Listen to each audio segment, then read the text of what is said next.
আমি যে করেই হোক ইউসুফকে নাজাত দেব, তার মুক্তির পথ খুঁজব। এমন ভাবে বললেন যেন ইউসুফ জেলখানায় আর আপনি তাকে মুক্ত করবেন। কয়েদখানায় থাকা আর গোলামি করা তো একই। কিন্তু পুতিফারের রাজমহলে ওর মতো গোলাম আর একজনও নেই। যদি পাখির জন্য আকর্ষণীয় খাঁচা বানানো হয়, তবে কি সেটা পাখির জন্য খাঁচা নয়? ইউসুফকে মুক্ত করে ইয়াকুবের কাছে নিয়ে যাব। এর আগে আমি কিছুতেই মিশর ত্যাগ করব না। কিন্তু আপনি দেখেছেন পুতিফার আর ওর স্ত্রী ওকে কতটা ভালোবাসে। কিন্তু ইয়াকুব নবীর তুলনায় তা নগণ্য। ইউসুফের বিচ্ছেদে না জানি ইয়াকুবের কি অবস্থা হয়েছে। কিন্তু মালিক, ইউসুফ তো নিজেই বলেছে তার মিশরে আসাটা খোদাবন্ধের ইচ্ছায়। এটি আমার সর্বশেষ বাণিজ্য। যত দ্রুত সম্ভব জিনিসপত্র বিক্রি করে ব্যাবেলে ফিরে যাও। কি?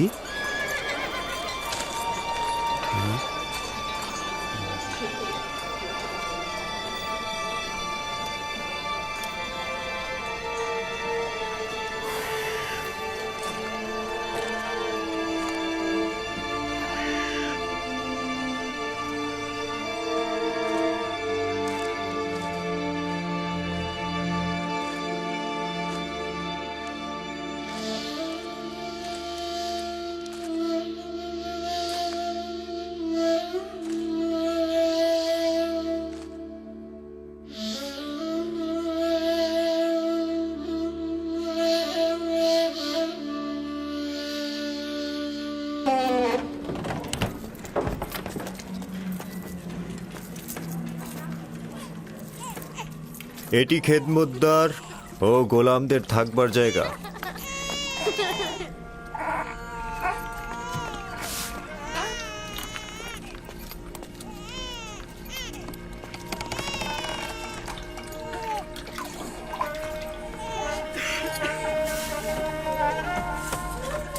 জনাব হানিফার এসেছে, জনাব হানিফার এসেছে, জনাব হানিফার এসেছে। এরা সকলেই জনাব পুতিফারের রাজমহলের খেদমতদার। এরা মহলের বিভিন্ন অংশে কাজ করে থাকে। কেউ কেউ প্যাপিরাসের খামারে কাজ করে, আবার কেউ কেউ তুলা চাষও করে।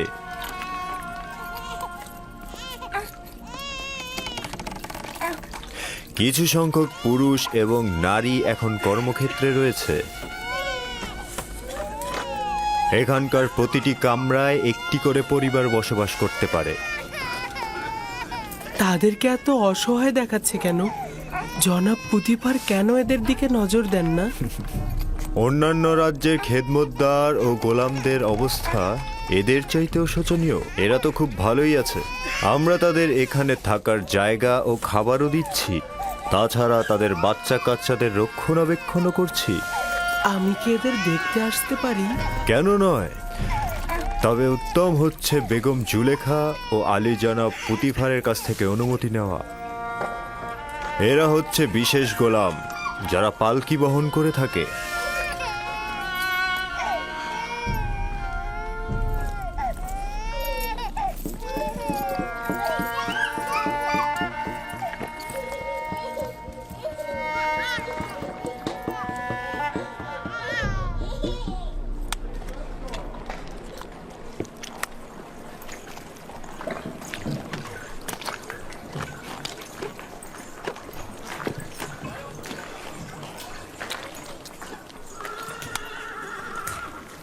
এখানে প্যাপিরাস থেকে লেখার কাগজ তৈরি হয়। আলী জনাব হানিফার ওপর দরুদ বর্ষিত হোক। এটা প্যাপিরাসের কাগজ, এটাতেই লেখা হয়। আমরা লেখার জন্য পশুর চামড়া ব্যবহার করতাম। এটা কিন্তু পশুর চামড়ার থেকেও উত্তম। তুমি কি লিখতেও পারো? যিনি আমাকে সৃষ্টি করেছেন তিনি লেখা শিখিয়েছেন। বাহ, বেশ ভালো। একজন গোলাম যদি লিখতে জানে সেটা মালিকের জন্য নিয়ামত স্বরূপ। তুমি কার কাছ থেকে শিখেছ বললে? আমার মালিকের কাছ থেকে। তিনি সব ভাষাই জানেন। খুব ভালো, চলো যাই, ওই দিকটা দেখাই।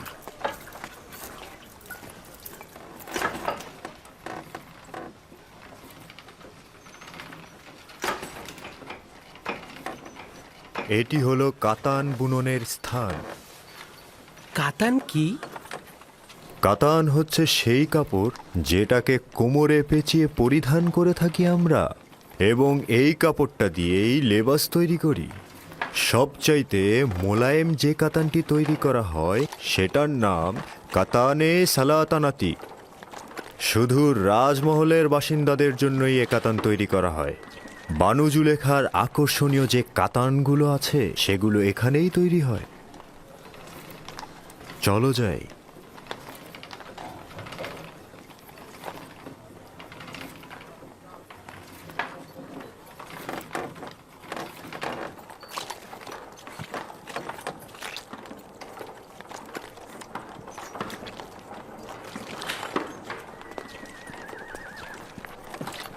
দেখছো, এখানে মাটির জিনিস তৈরি হয়। আলী জনাবের উপর দরুদ বর্ষিত হোক। সেদিন ঘোড়ার গাড়ির সঙ্গে লেগে পানি সরবরাহের কিছু পাইপ ভেঙে গেছে, সেগুলো বদলে ফেলবে। এই রকম হলে চলবে তো? হ্যাঁ হ্যাঁ, দ্রুত করবে। ঠিক আছে, চিন্তা করবেন না, সব সময় মতন হয়ে যাবে।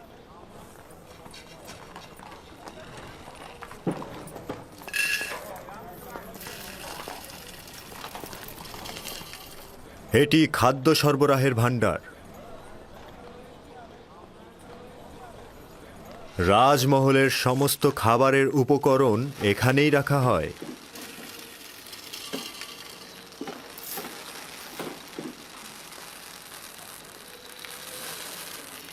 তোমার মন কোথায় পড়ে আছে? ঠিক মতো কাজ করো।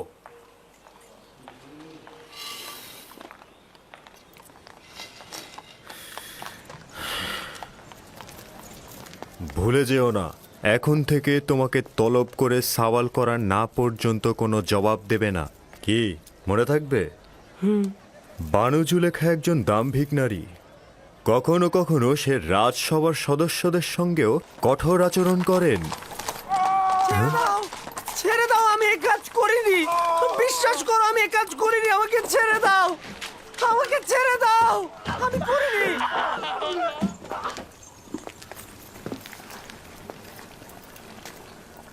এটি রাজমহলের রান্নাঘর।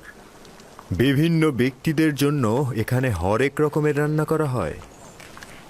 গোলাম ও খেদমতদারের জন্য আলাদা খাবার, দায়িত্বশীল ব্যক্তি ও তত্ত্বাবধায়কদের জন্যও আলাদা খাবার, এবং জনাব পুতিফার ও বানু জুলেখার জন্য স্বতন্ত্র খাবার তৈরি করা হয়। কেন অনেক রকম খাবার তৈরি করা হয়? সকলের জন্য একরকম খাবার তৈরি করলেই তো হয়।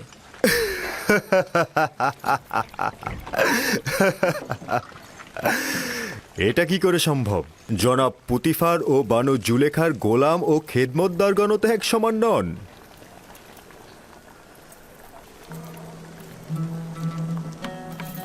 ও হচ্ছে ইউজারশিপ। এখন থেকে ইউজারশিপই তোমাদের খাবার বন্টনে সহায়তা করবে। ও একজন অক্ষর জ্ঞান সম্পন্ন বালক, তালিকা অনুযায়ী হিসেব করে ও খাবার বন্টন করবে। এতে করে আমাদের খাবারের হিসেব ঠিক থাকবে।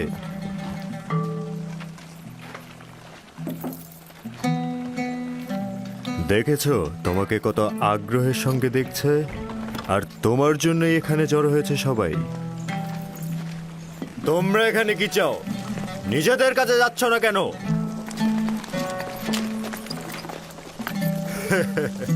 কাজে মন দাও। চলো ইউজারশিপ।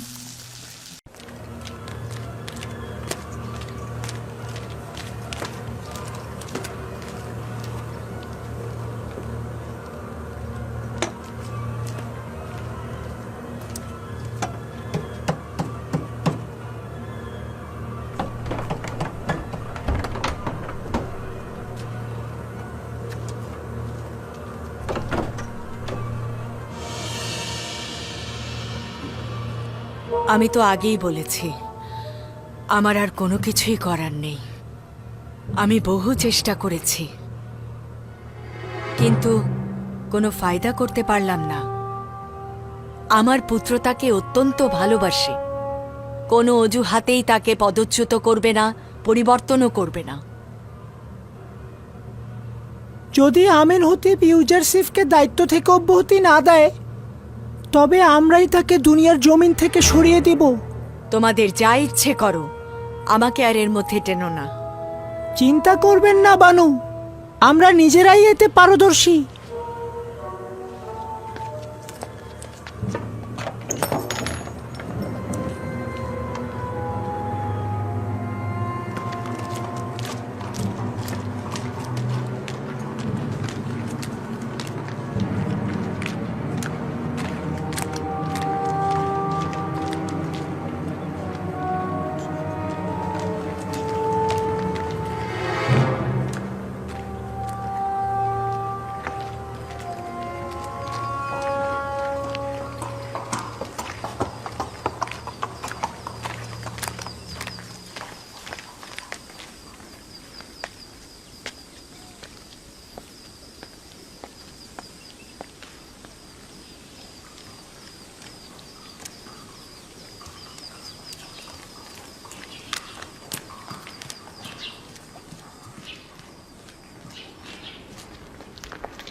জনাবে আলী ইউজারসিফ, দাস মালিক ও ধনী ব্যক্তিদের আয়কর প্রদান অভাবনীয় ছিল।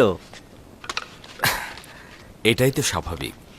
যে মুনাফা খুঁজবে তার উচিত হবে আয়কর প্রদানের পুরস্কার সানন্দে গ্রহণ করা। 1 বছরের আয়কর পূর্বে প্রদান করবে, পরবর্তী 2 বছরের আয়কর মাফ হয়ে যাবে। আলী জনাব, অন্যান্য শহরের আয়কর জমাদানের জন্য আমরা কোনো কাজ করব না?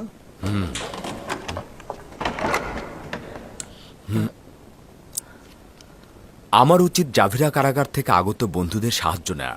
আগামীকাল কর্মস্থলে তাদের সঙ্গে কথা বলবো। আমি কি তাদের খবর দেব? কি হয়েছে ইরানুস? আমি একটু আগে খাদেম হাপুপিকে বানুতির সঙ্গে কথা বলতে দেখলাম, এবং রাজমহলের সামনে একজন সৈন্যর সাথেও কথা বলছিল। তারা অবশ্যই কোনো শয়তানি চিন্তা করেছে। আপনাকে নিয়ে আমি অনেক চিন্তিত জনাব। তাদেরই মৃত্যু থেকে ভয় পাওয়া উচিত যাদের কোনো আশ্রয় কেন্দ্র নেই, অথবা সে দুনিয়ার মায়ার জালে বন্দী হয়ে রয়েছে। আলী জনাব, আপনি তো শুধুমাত্র আপনার একার নন, আপনি মিশরের সকল জনগণের চোখের মণি। ইউসুফ কেউ নয়। খোদাতালা আমার মতো বান্দাদের পাঠাতে অক্ষম নন। যদি আমাকে না পাঠাতেন, সেই স্থানে অন্য কাউকে পাঠাতেন।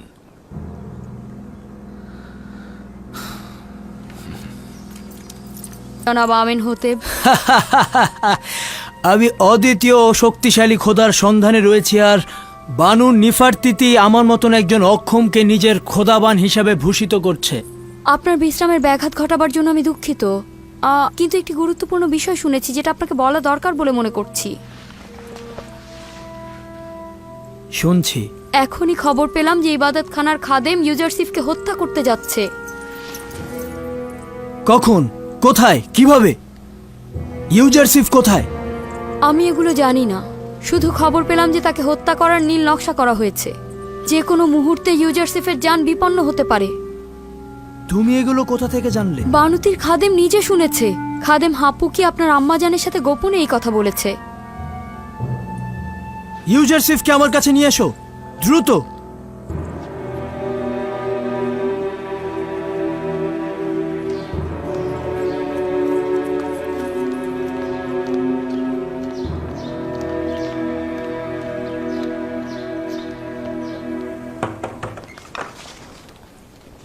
দরুদ আজিজে মিশর, জনাব ইউজারসিফ। খোদামন্দের দরুদ তোমার উপরে। কি হয়েছে, অস্থির কেন? মহামান্য বাদশাহ আপনাকে জরুরি তলব করেছে, এক্ষুনি যেতে বলেছে। কিছু কি হয়েছে? তোমাকে বলেনি এত জলদি ডাকার কারণ কি? না, আমাকে কিছু বলেননি, কিন্তু ওনাকে ভীষণ অস্থির দেখলাম। শুধু বললেন আপনাকে খবর দিতে। চলো যাই।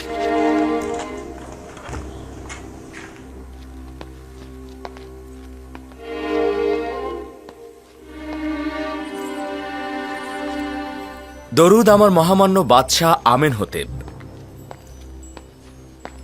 শুনলাম ইবাদতখানার খাদেম তোমার জন্য নীল নকশা এঁকেছে।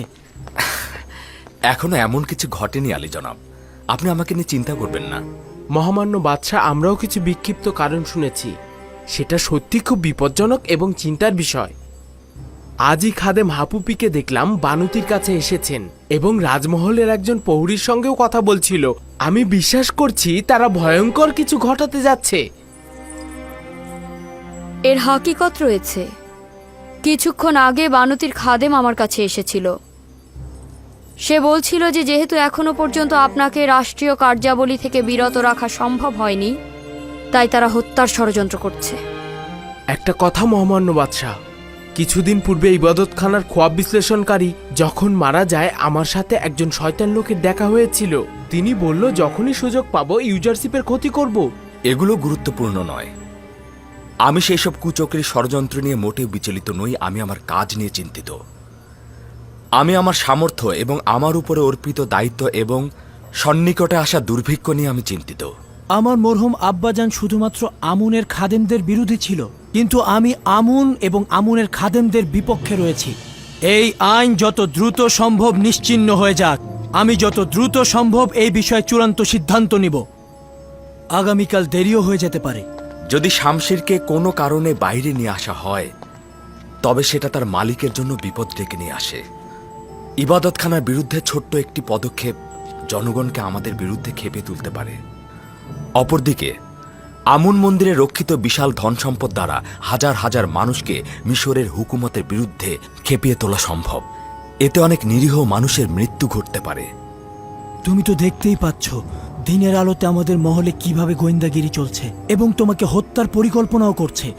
তুমি কি বলছো তাদের সুযোগ করে দেব, যা পরে আর ফেরত পাওয়া যাবে না? যদি আমার মহামান্য বাদশাহ শান্ত থাকেন, তো আমি একটি পথ বাতলে দিতে পারি, যেটা আপাতত খাদেমদের ষড়যন্ত্রের হাত থেকে আপনাকে রক্ষা করতে পারে। শুনছি, আমি খাদেমদের ষড়যন্ত্র থেকে বাঁচতে চাই। তা কি করে সম্ভব? প্রথমে মহামান্য বাদশার নিকট আমি একটি সওয়াল করতে চাই, অতঃপর খাদেমদের বিরুদ্ধে লড়াইয়ের কৌশল আমি বলবো। জানতে চাই আমার মহামান্য বাদশাহ কোন খোদার ইবাদতকারী। আমি আপনার খোদাকে চিনি না, তবে এতটুকু চিনেছি তিনি ইবাদতখানার খোদাদের মতন ধন সম্পদ সঞ্চয় করতে চান না এবং পয়গম্বর ইউজারশিফকে মিশরের জনগণের হেফাজত এবং নাজাতের জন্য পাঠানো হয়েছে। আপনি যেই সকল সৌন্দর্যের বিবরণ দিলেন, সেই আলোকে এখন আমি আমার মহান একাত্মবাদী খোদার দাওয়াত আপনাকে দিচ্ছি।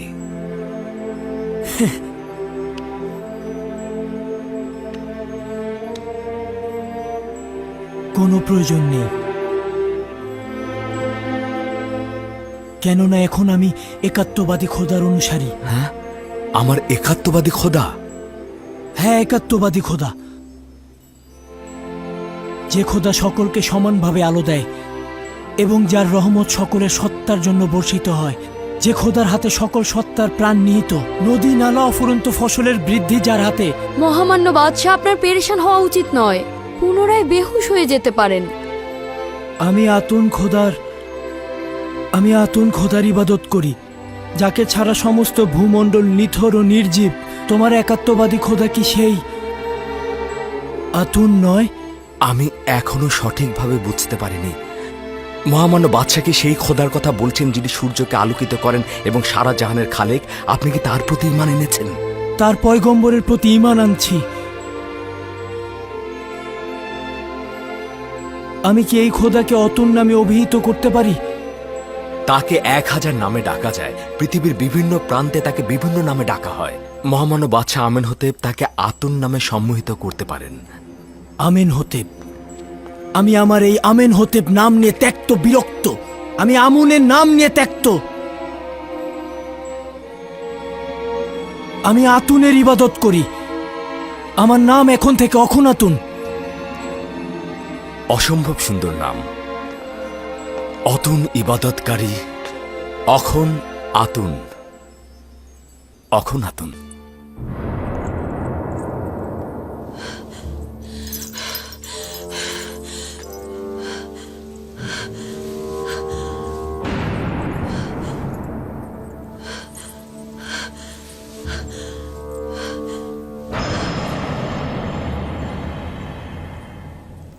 আমার মনে হয় এখানে কোনো খবর রয়েছে যার বিস্তারিত জানা দরকার।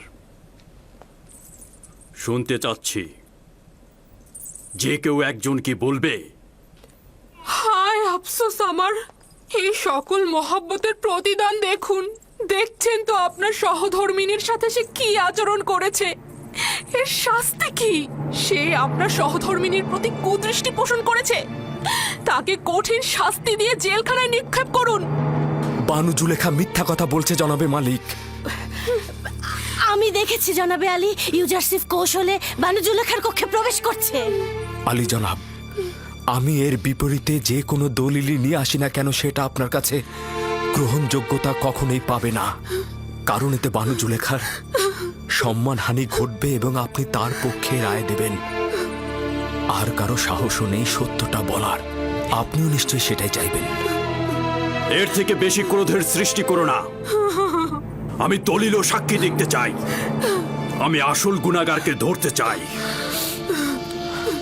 আমার না আছে গুনাহ না করার কোনো দলিল, আর না আছে কোনো সেবিকা যে আমার পক্ষে সাক্ষ্য দেবে। সুতরাং তুমি দণ্ডিত, এর শাস্তি অবশ্যই পাবে। আমি এর জন্য প্রস্তুত রয়েছি জনাবে মালিক, তবে হাকিকত হচ্ছে সে আমাকে তলব করেছে এবং মিলনের ইচ্ছা পোষণ করেছে, আর এটা প্রমাণ করতে আমার নিজস্ব খোদা ব্যতীত আর কোনো সাক্ষী নেই। তুমি জুলেখার নির্জনতার সুযোগে প্রবেশ করেছ। করিমামা সাক্ষী রয়েছে। সকলেই জানে বানু জুলেখা অপরাধী, কিন্তু তার বিরুদ্ধে সাক্ষ্য দেওয়ার সাহস নেই কারো। তোমার সাক্ষীকে হাজির করো এবং সাক্ষ্য দিতে বলো। খোদা ব্যতীত আমার তো আর কোনো সাক্ষী নেই। যদি আমাকে একাকে ছেড়ে দেন তো আমাকে সর্বাপেক্ষা কঠিন পরিস্থিতির মধ্যে পড়তে হবে। আপনি কি চাইছেন, এই গোলামের কথা গ্রহণ করতে?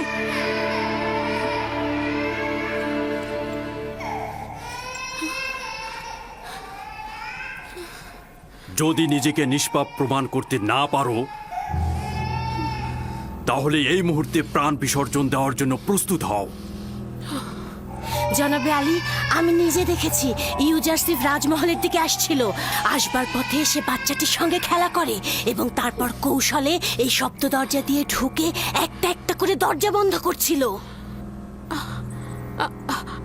আমি নিজের কক্ষে বিশ্রামরত অবস্থায় ছিলাম। তাকে নিজের শিয়রে দেখে চিৎকার করে সাহায্য চাইছিলাম, আর তখন সে পালাতে লাগলো। রুদামনকে এখানে রাখো। ইউজারসিফের উচিত এখানেই শাস্তি পাওয়া।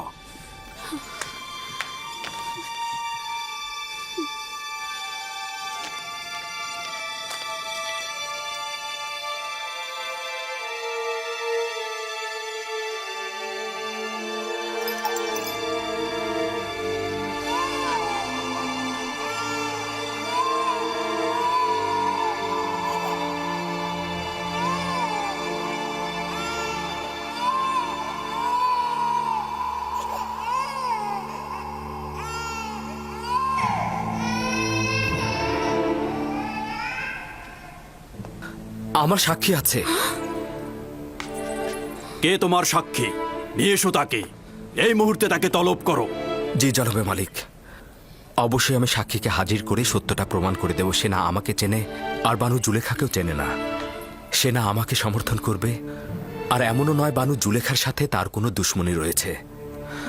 সে তোতা পাখির মতো সত্যটা বলে যাবে, আর এতে কার লাভ হচ্ছে আর কার ক্ষতি হচ্ছে সেটা সে বুঝবে না। সে কে? শাস্তি পাবার পূর্বেই তাকে এখানে তলব করো। আমার সাক্ষী সেই শিশুটি যার কান্না আপনি এখনো শুনতে পাচ্ছেন। তুমি কি আমার সাথে ঠাট্টা করছো?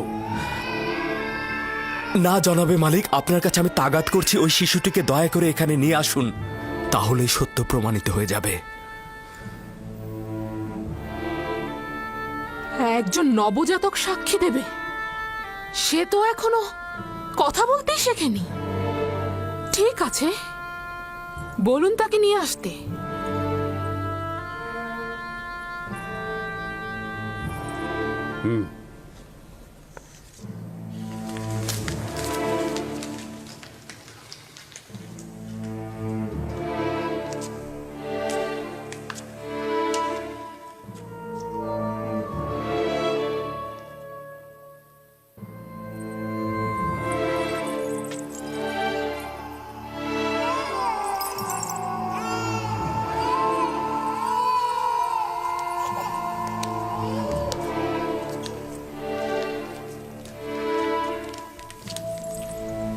দরুদ আলী জনাব পুতিফার। সে আমার ফুফাতো বোন সিতেনে এবং তার সন্তান কিসেন। বলো তাকে সাক্ষী দিতে। কিসেনে কথা বলো। যা তোমাকে খোদাতালা শিক্ষা দিয়েছে তা তুমি এখানে বলো।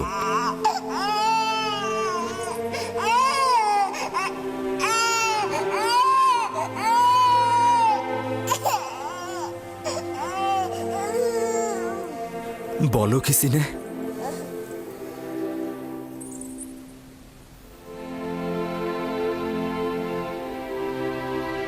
একাত্মবাদী খোদার ফরমানে তার একটি বাক্য বলবো। পিরান সামনের দিক থেকে ছেঁড়া থাকলে জুলেখা নিষ্পাপ, ইউসুফ গুনাহগার। আর যদি পিরান পেছনের দিক থেকে ছেঁড়া থাকে তবে জুলেখা পাপী, ইউসুফ নিষ্পাপ।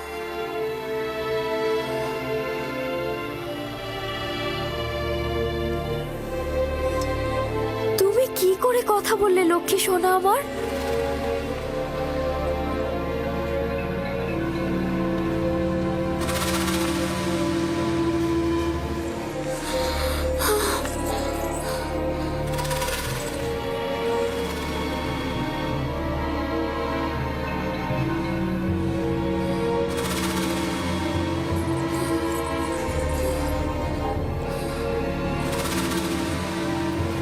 তুমি নিজের কান্না দ্বারা আমাকে ধোঁকা দিতে চেয়েছিলে।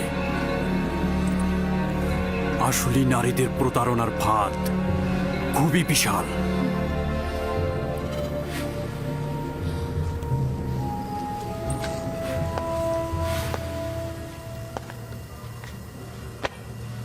আমি যে অপবাদ তোমাকে দিয়েছি তার জন্য ক্ষমা চাচ্ছি।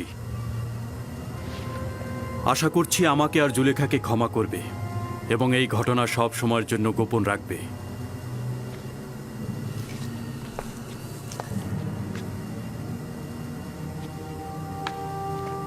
কারো অধিকার নেই এই ঘটনা সম্পর্কে কাউকে কিছু বলার। যদি এই ঘটনা কেউ প্রকাশ করে থাকো তাহলে তাকে কঠিন শাস্তি দেব। চলে যাও।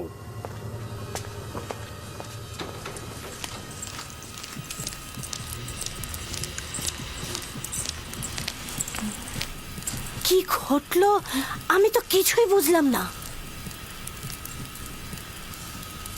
একটা শিশু কিসেনে, সিতেনের সন্তান, সে কথা বলেছে এবং সবকিছু প্রকাশ করেছে। একজন নবজাতক শিশু কি করে কথা বলতে পারে? কিন্তু সে তো বলল। কিন্তু কিন্তু এটা কি করে সম্ভব? আমি জানি না। ইউজারসিফ তাকে বলতে বলল এবং সে সব সত্যি সত্যি বলে দিল। অবাক করার বিষয় হলো শিশুটি একত্ববাদী খোদার নাম করে কথা বলা শুরু করে দিল। এটা জাদু। যদি বাচ্চাটি কথা বলেও থাকে তা জাদু ব্যতীত আর কিছু না। ইউজারসিফকে যা দেখছেন সে আসলে তা নয়। সে জাদুকর। সে বাচ্চাটাকেও জাদু করে ফেলেছে। আমার বিপক্ষে কারো সাক্ষী দেওয়ার সাহসী ছিল না, শুধুমাত্র এই শিশুটি। বানু, সে জাদুকর। সে জাদুকর এবং সে সবাইকে জাদু করে ফেলেছে। আমি বন্ধ করো কারি মামা।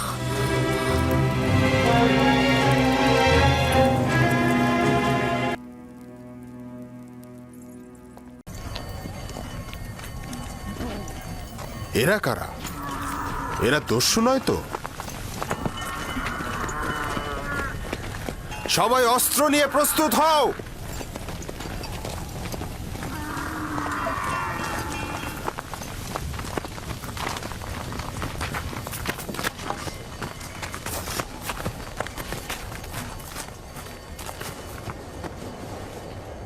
আমাদের গোলামকে তুমি কোথায় নিয়ে যাচ্ছ?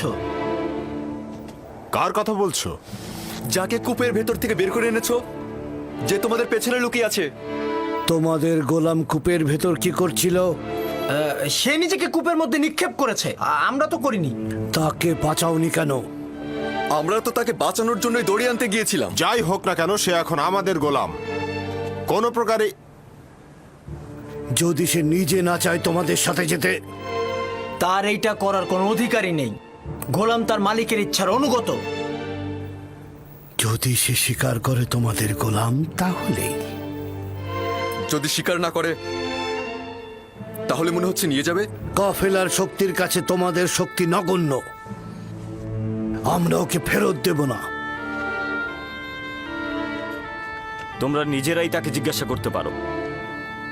সে নিজে থেকেই বলবে সে আমাদের গোলাম।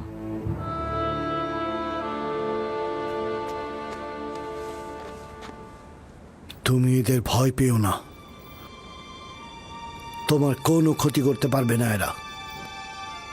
শুধু বলো, তুমি কি এদের গোলাম? আমাকে মিথ্যা বলার শিক্ষা দেওয়া হয়নি।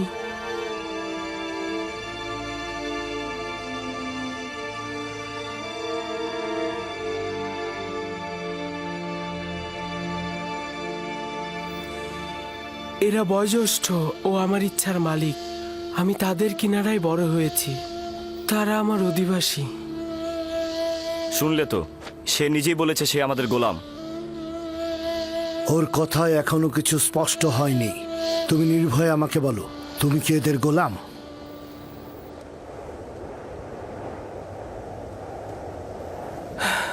এরা বয়োজ্যেষ্ঠ ও আমার ইচ্ছার মালিক। আমি সুস্পষ্ট উত্তর এখনো পাইনি। আমি তোমাদের ইউসুফকে ফেরত নাও দিতে পারি।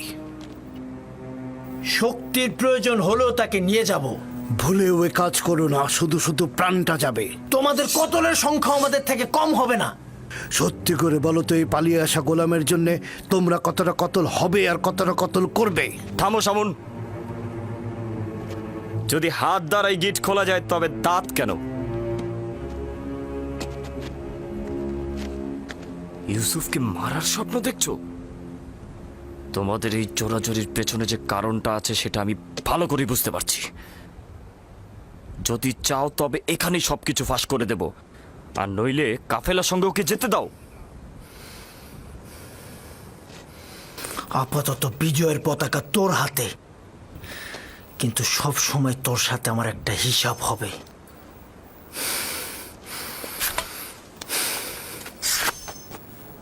এই গোলামের মালিকানা পাওয়ার জন্যে আমার মনে হয় না কোনো রক্তপাতের দরকার আছে। ইউসুফের মালিক হব কি হব না সেটা পরের ব্যাপার। আপাতত এটা বাদ দিচ্ছি। তুমি কি তোমার মালিকদের সঙ্গে যেতে চাও?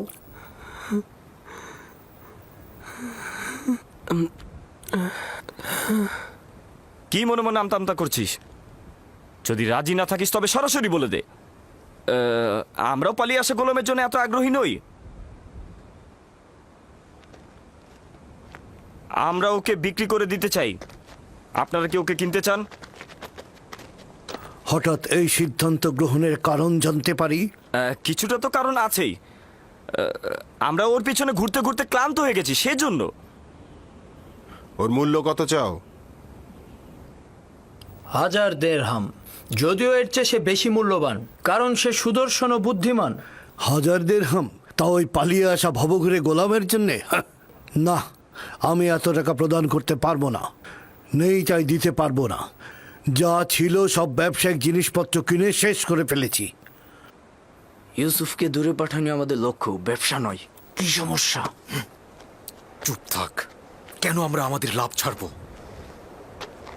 হয় ব্যবসায়ীদের কাছে যা আছে তা নিয়ে নাও, নয়তো আব্বাজানের কাছে ইউসুফকে নিয়ে চলো। এবার সিদ্ধান্ত তোমার ওপর। কত দিরহাম আছে?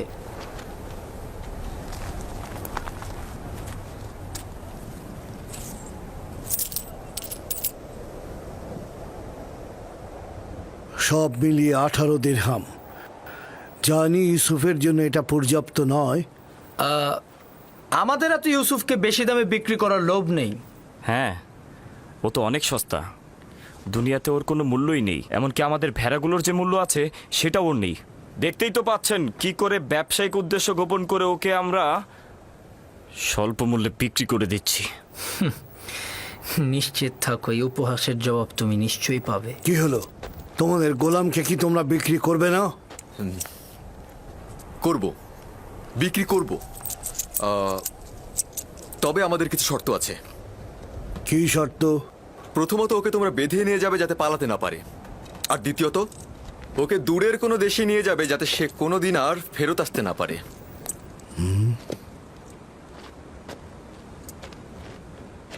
যদি একবারের জন্য তোকে ক্যানানে দেখি আমি, তবে জিন্দা ফিরতে পারবি না।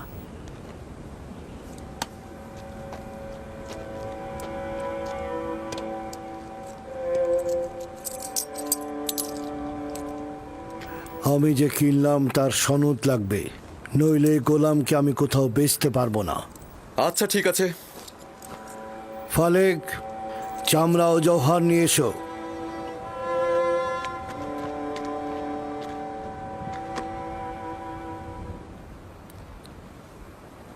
চিন্তা করিস না, এরা আমাদের চেয়ে উত্তম। তাদের সাথে চলে যা, এখানে অনেক বিপদ আছে। আমাকে ক্ষমা কর, আমি তোর জন্য কিছুই করতে পারলাম না। এইটা খোদাবান্দেরই ইচ্ছা যে আমি কাফেলদের সঙ্গে যাব, কিন্তু তোমারও ভাইজানদের জন্য আমি চিন্তিত। খোদা তোমাদের রহম করুক। আমি সবার জন্য দোয়া করব। এমন না হয় আব্বাজান আমার বিরহে কষ্ট পাক, তাকে সান্ত্বনা দিও। গোলামের পরিচয় লেখো, আর সদিচ্ছায় যে বিক্রি করলে তাও লেখো। আর ভুলে যেও না, সনদের নিচে নাম ও মোহর উল্লেখ করতে হয়। লাবি, বেনিয়ামিনের প্রতি যত্ন নিও। তোকে একটু আদর দিতে ইচ্ছে করছে, কিন্তু এরা তো আমাকে সন্দেহ করবে।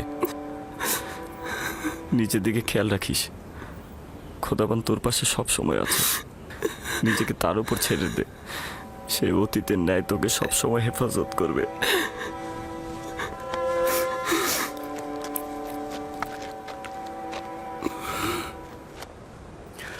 গোলামের হাত বেঁধে ফেলো, যদি পালিয়ে যায় তো তুমি দায়ী থাকবে। সনদটি সিন্দুকের মধ্যে রাখো, আমরা এখনই রওনা হব।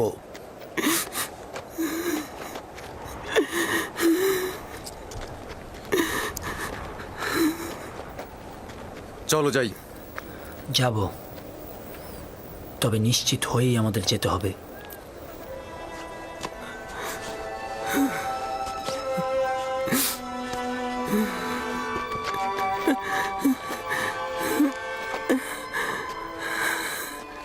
রওনা করো, চলো যাই।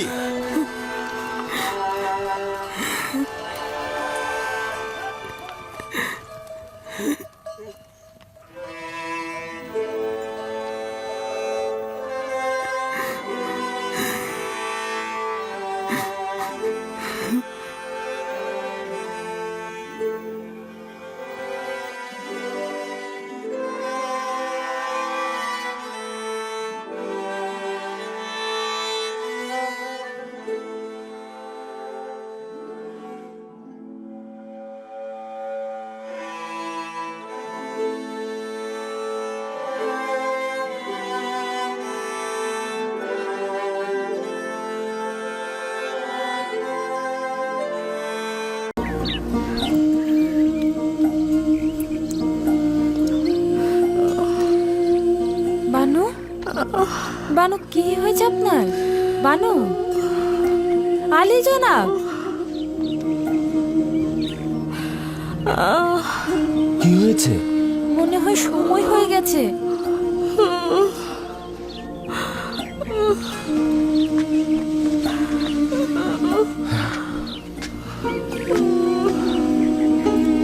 আলী জনাব, ধাত্রীকে খবর পাঠান।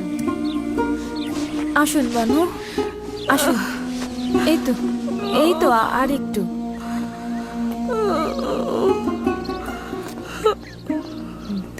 বসুন এখানে। এই তো, বসুন বসুন বানু, এখনই ধাত্রী চলে আসবে।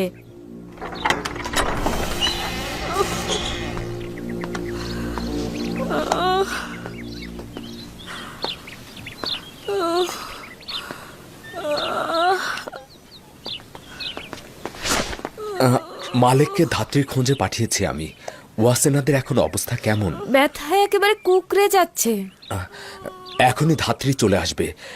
তুমি এক কাজ করো, কিছু গরম পানির ব্যবস্থা।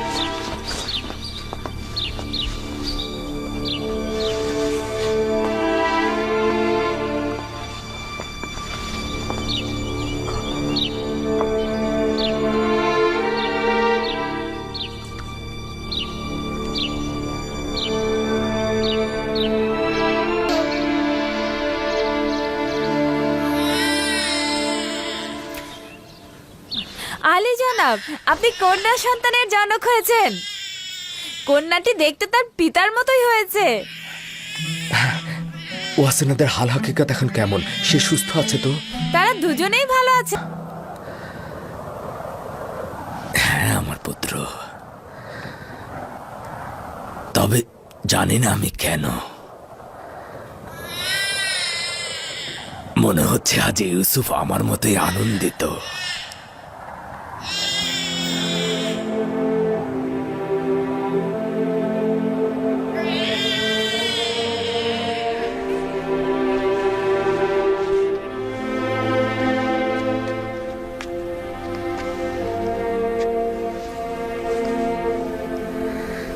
খোশ আমদেদ আমার প্রিয় কন্যা।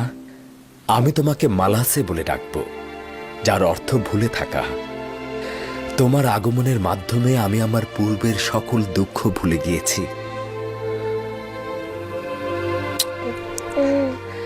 মালাসের কদমের বরকতে মেনিফিসের সকল নিঃস্ব ও অভাবীদের দাওয়াত করতে চাই।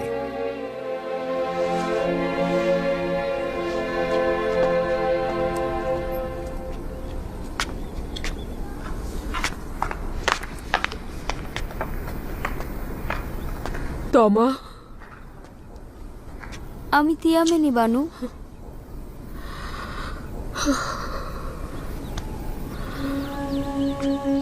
আমি ঠিক মতো দেখতে পাচ্ছি না, সবকিছু অন্ধকার লাগছে। অবিরাম কান্নার জন্য এরকম হচ্ছে। কেন এভাবে কাঁদছেন বানু? এভাবে অবিরাম কান্নার ফলে আপনার চেহারা বিবর্ণ হয়ে যাচ্ছে, আপনার চোখগুলো নষ্ট হয়ে যেতে পারে। কেন নিজের কথা ভাবছেন না একবারও? এগুলো অনেক পুরনো কথা। কান্না আমার মানসিক ক্ষতের উপশম। যদি কান্না না করি দিওয়ানা হয়ে যাব। কি হলো? আবার কোথায় যাচ্ছেন বানু? নীল নদের জেটির পাশে আমার সাথে যাবে? রুদামুনের কাছে ইউজারসিফের খবর জানবো। আমি তো আর আপনার পথে বাধা সৃষ্টি করতে পারি না, আর আপনাকে এভাবে একা ছেড়েও দিতে পারি না। অতএব আপনার সাথে যেতে বাধ্য হচ্ছি।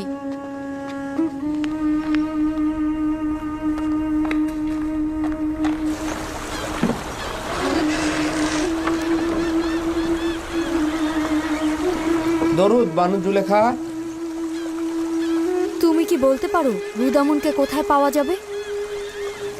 শামাত, তিনি সর্দার হরেনহোপের সাথে উত্তর মিশরের হিত্তিদের বিদ্রোহ দমনে গেছেন। কবে ফিরে আসবে বলতে পারো? না, আমি তা জানি না বানু।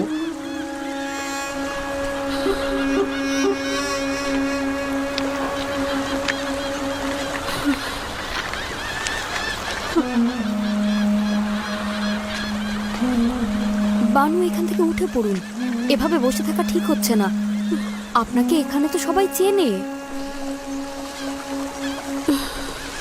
আমার সম্মানহানির ভয় পাচ্ছ?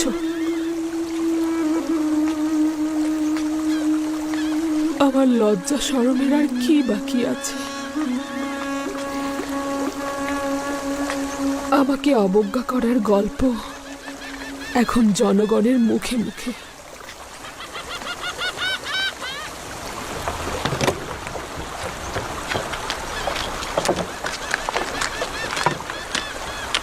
জুলেখা ইউজারশিপের প্রেমে দিশেহারা হয়ে দেওয়ানা হয়েছে। যদি ইউজারশিপের কোনো খবর তাকে দেই তাহলে ভালো পুরস্কারও পাওয়া যাবে। তাহলে চোখ কান খোলা রাখবো। ইউজারশিপের তেবসা আসার খবর জানলেই তাকে খবর দেব।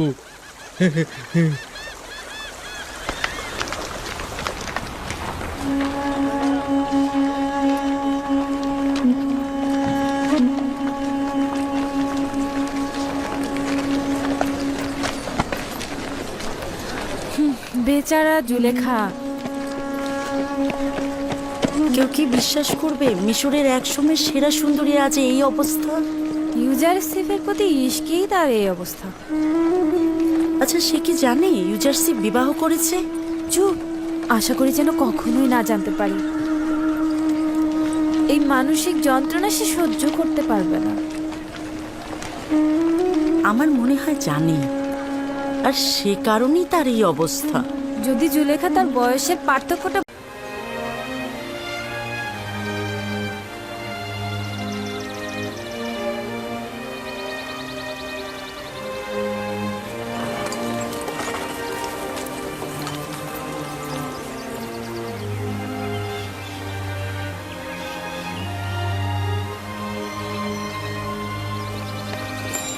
আমরা দক্ষিণের দিকে যাব। সম্মুখে একজন মৃত ব্যক্তির সমাধি দেখা যাচ্ছে।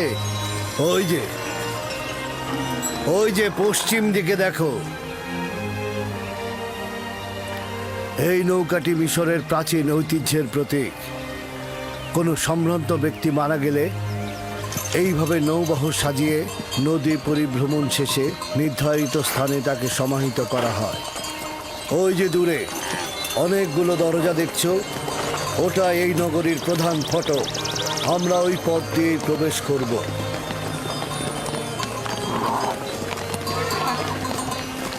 এই হলো 100 দরজা বিশিষ্ট তেবস শহর।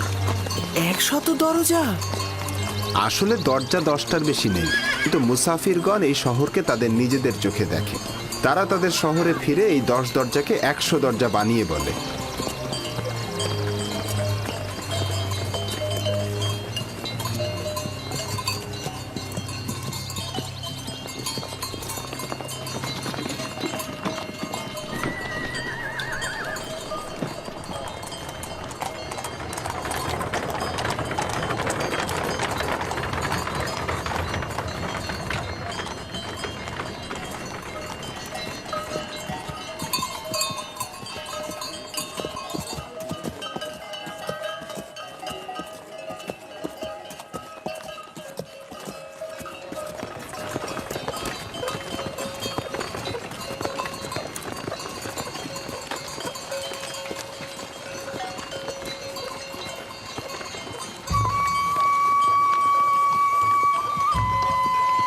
মালেক ইবনে জার, বাবেল থেকে।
কি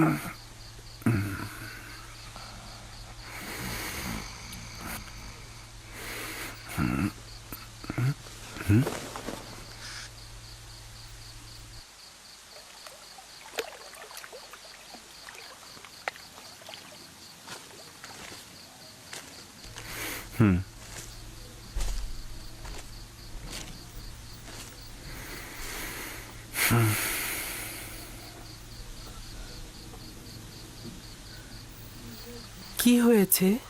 কেন ঘুমাচ্ছেন না? আমার ভয় লাগছে তুমি পালিয়ে যাবে।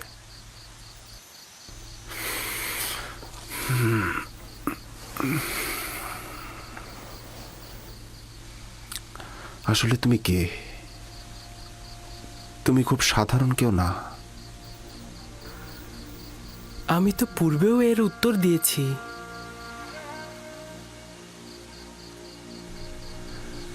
আমার খোদা তোমার খোদার থেকে দুর্বল আর অক্ষম। তোমার খোদার সম্পর্কে বলবে?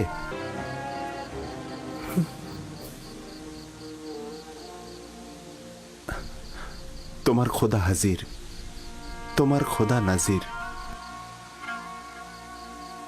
আমি সবখানে তার অনুগ্রহ দেখেছি। কত সহজেই তুমি তার সাথে সম্পর্ক স্থাপন করো। সে তোমার ডাকে সাড়া দেয়, তোমার দোয়া কবুল করে। তোমার অন্য ইনসানের সাথে কুদরতের পার্থক্য রয়েছে। তুমি কে? খোদা ভালো কাজে সাড়া দেয়, সহযোগিতা করে। তোমার এই খোদাটা কে যে সব জায়গায় তোমার সহযোগী? তুমি তো এতক্ষণ তার বর্ণনায় দিলে। তার প্রতি আমি ঈমান আনতে চাই। তুমি ঈমান এনেছো, তার প্রতি তো তোমার ঈমান রয়েছে। আমার ঈমান রয়েছে?